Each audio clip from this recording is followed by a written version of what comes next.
والعلم طريق للعلا كل من ساروا عليه وصلوا سنة الله وهدي الأنبياء وبه عز الرعيل الأول.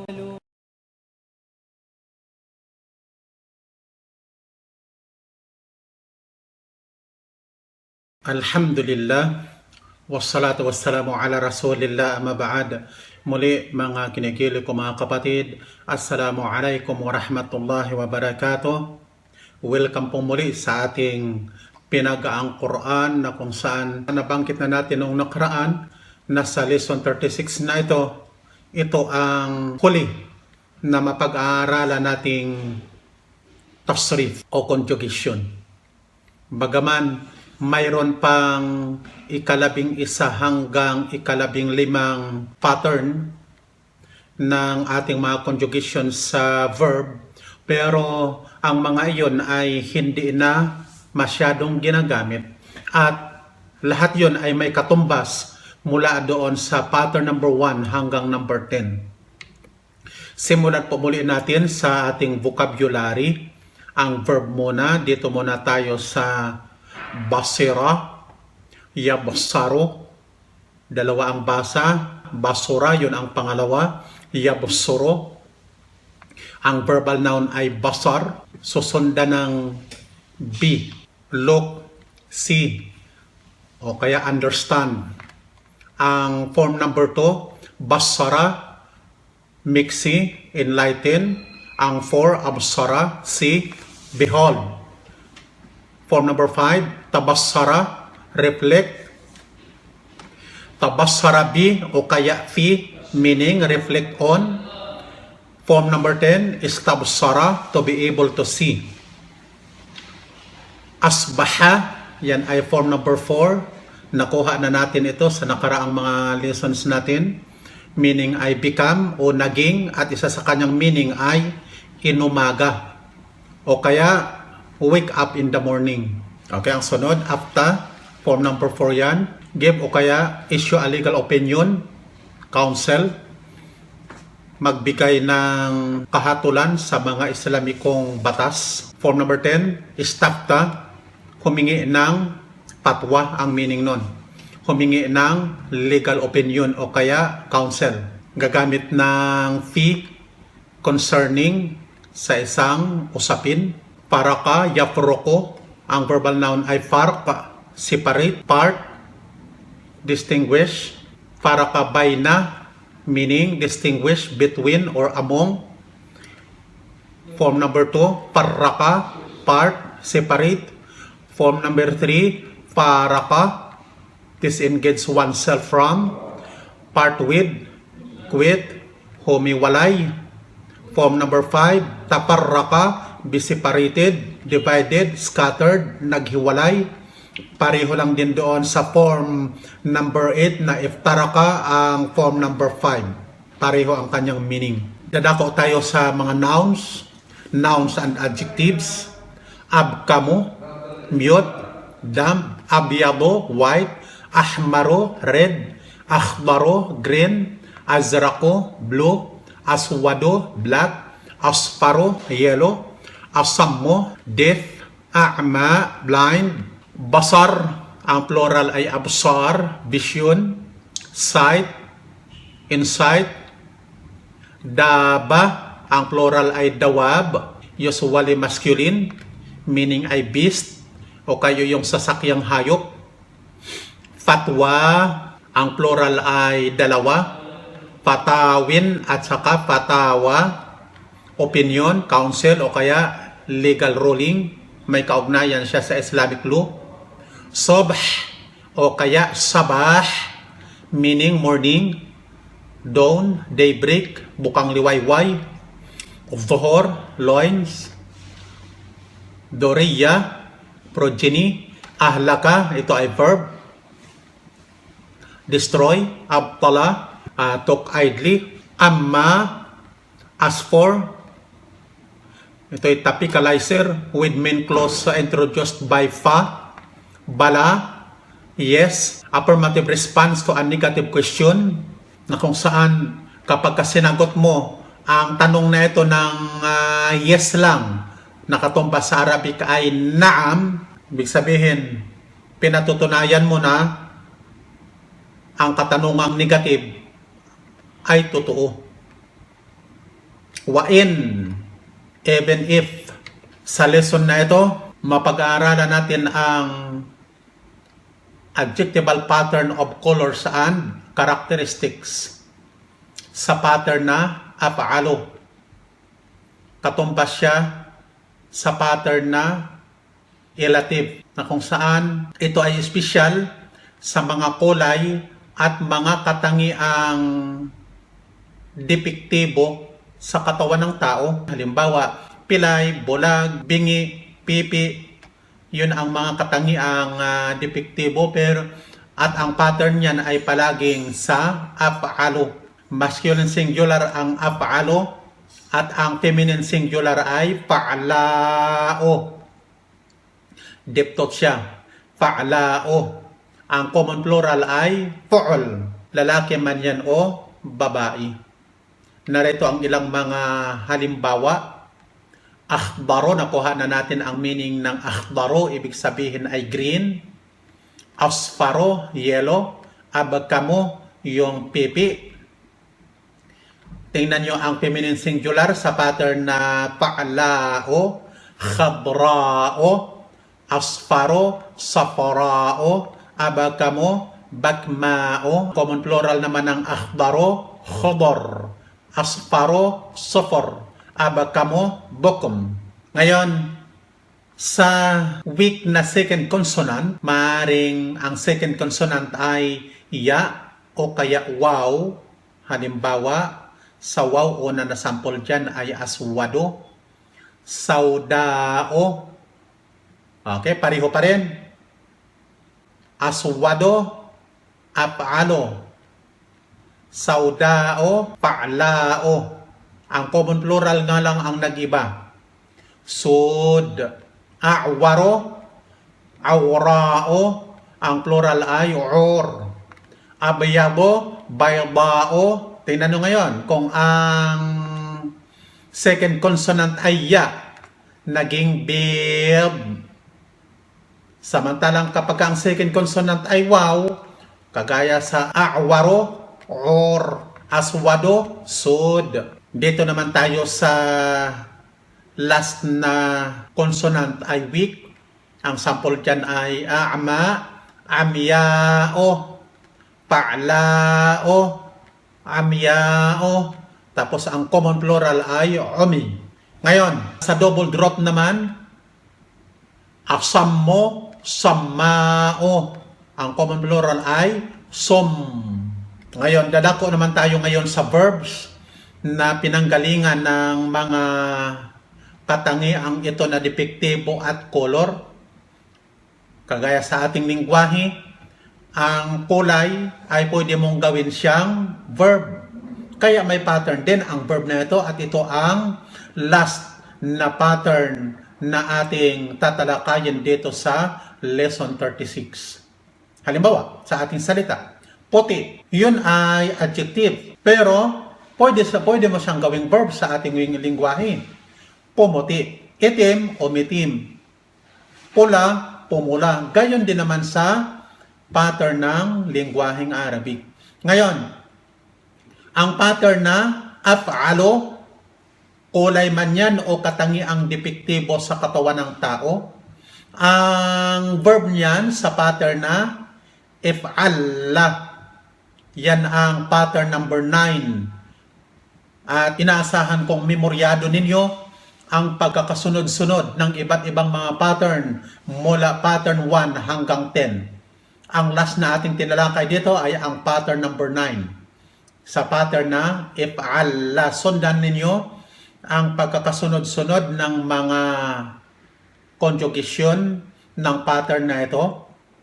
Ang mudari', yaf'allo, yaf'alla, gayon din naman sa Joseph, tatlo siya. Kasi ang huling litra na ito ay double. Maaring yaf'alla, pangalawa yaf'alli, yaf'alil. Yan ang pangatlo. Ang participle niya ay muf'al. Wala siyang imperative. At wala rin siyang passive participle. Active lang. Muf'al. Ang verbal noun ay if'ilal.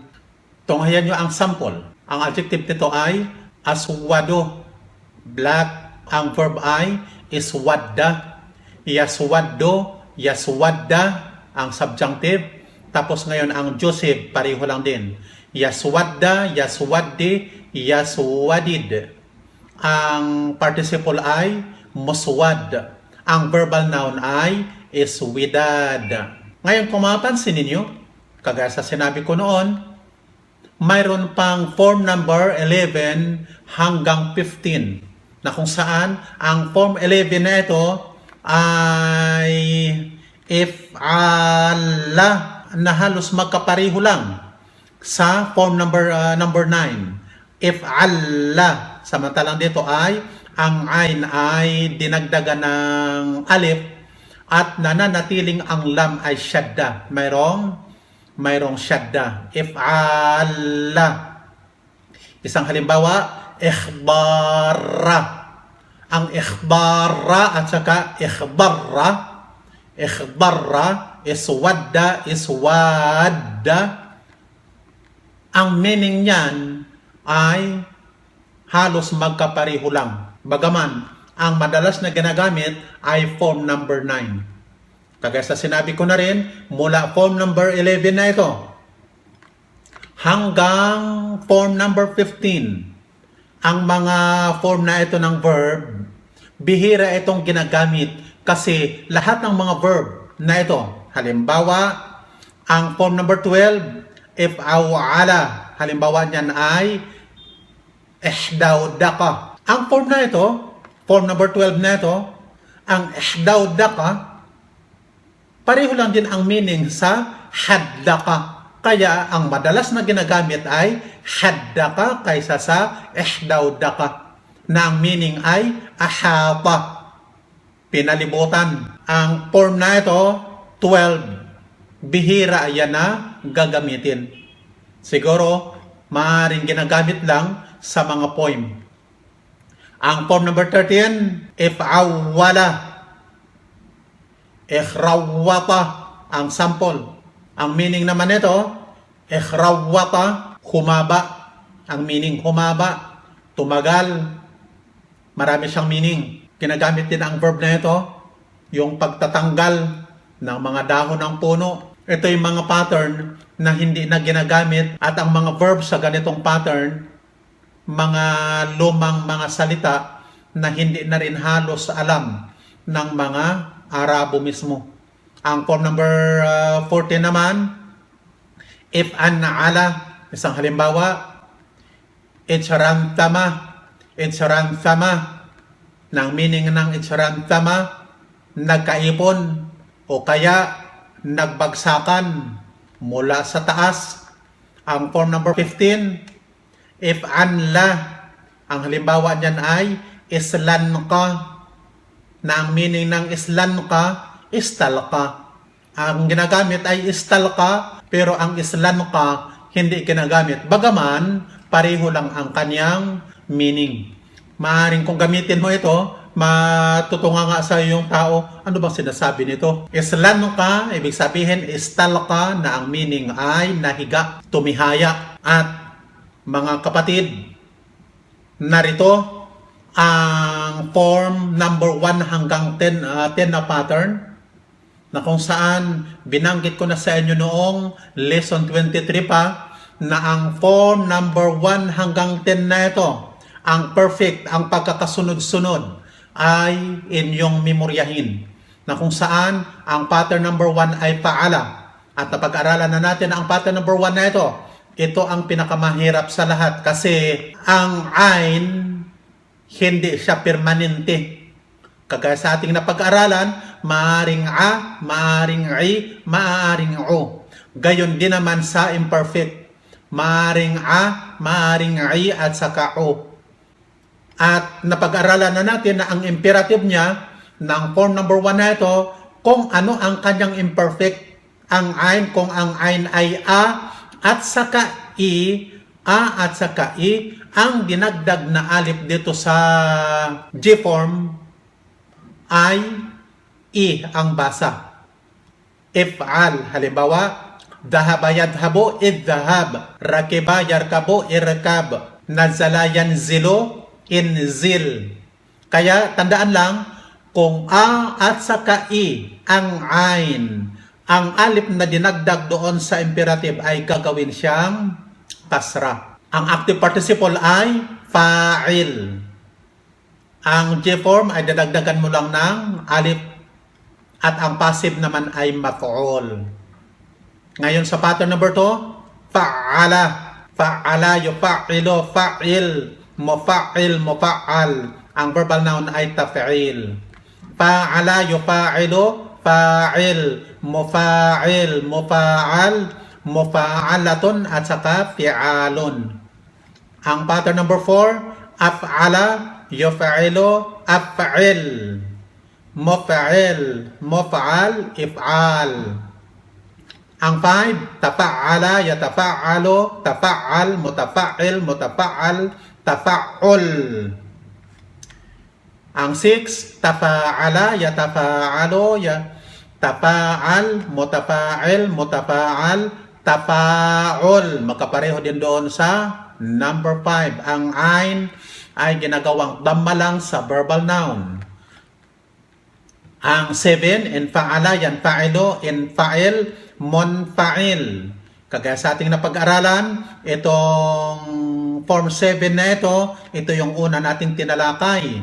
Pagkatapos ng form number 1, na ang passive ay wala siyang passive. Kasi ang meaning mismo ng form number 7 na ito, kagaya sa ating napag-aralan, nangangahulugan siya ng passive. Bagaman sa Arabic, ang verb ay sa formang active.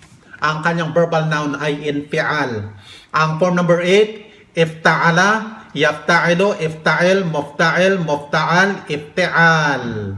Ang 9, ito yung last na ating pinag-aralan.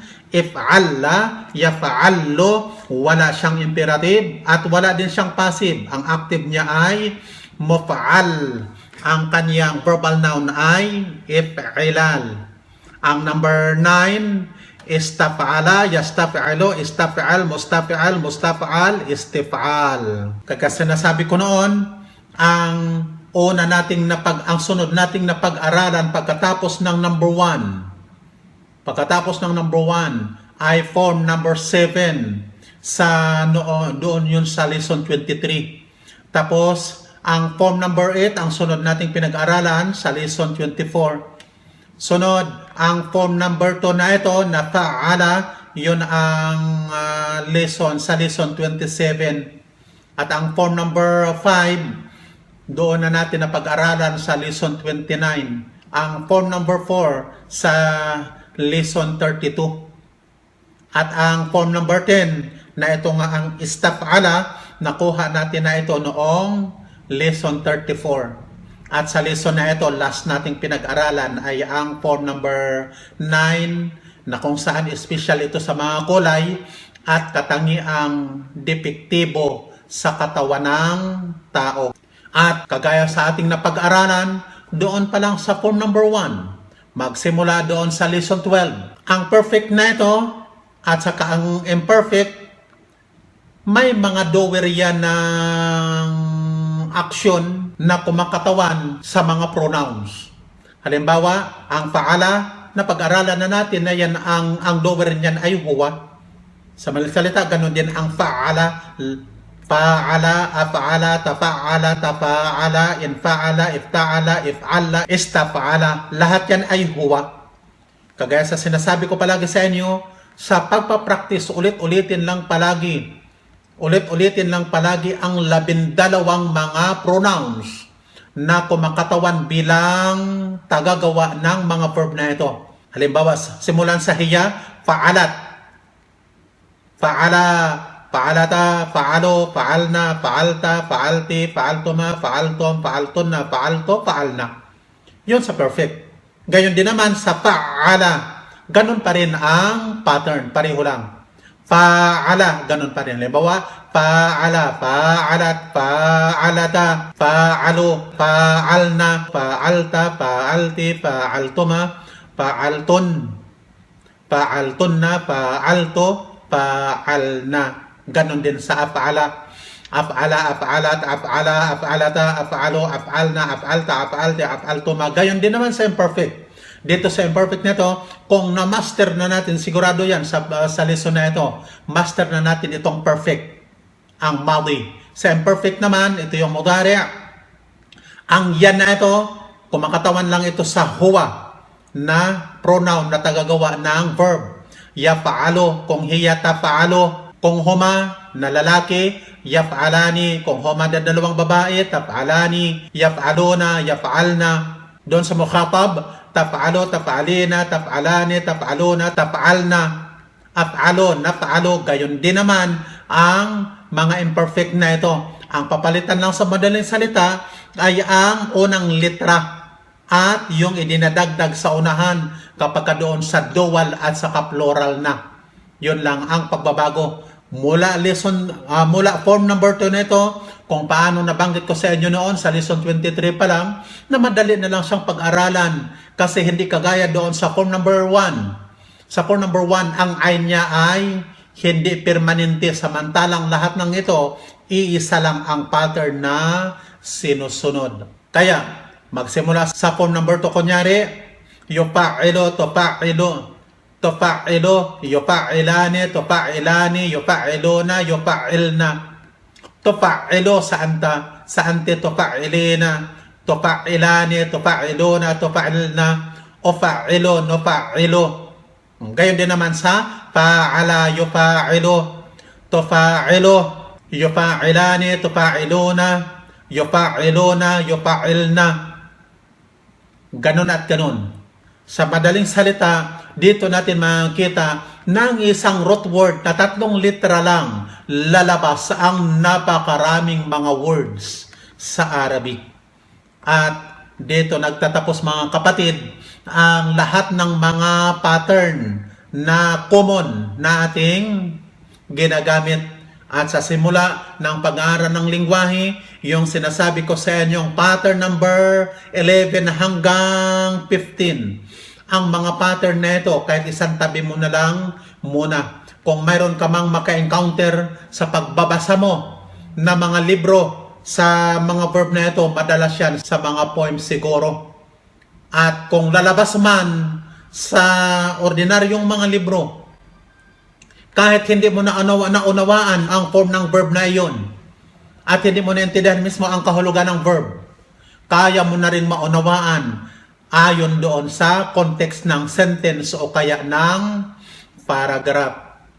At inshallah, mayroon pa tayong natitirang pattern mula sa lesson 37 hanggang 40, pero hindi na siya konektado sa pattern ng mga verb. At inshallah, dadako na po tayo sa ating mga exercises.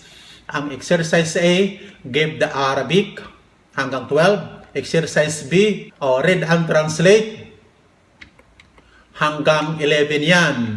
At ang C, translate into Arabic hanggang 7. Inshallah, kita muli tayo sa lesson 37 ng ating mga aralin.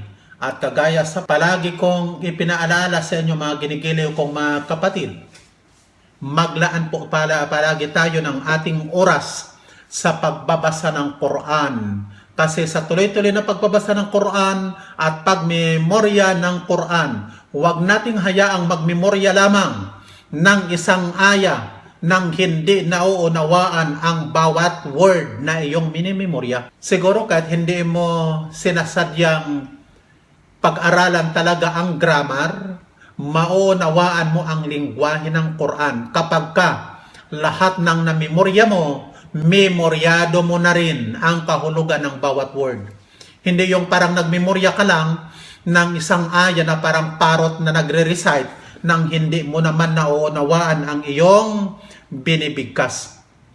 Napakahalaga na maunawaan, yon ang pangunahing dahilan upang maging khusyur ang ating mga pagdarasal o sala. Sa ating pagsasala, nakapokus ang ating isip doon sa kahulugan ng ating binibigkas mula sa Quran o kaya binibigkas ng imam kasi nauunawaan mo. Kung hindi mo naunawaan, pangkaraniwan lang talaga ng iyong pagdarasal, hindi nakapokus ang isip mo doon sa dasal.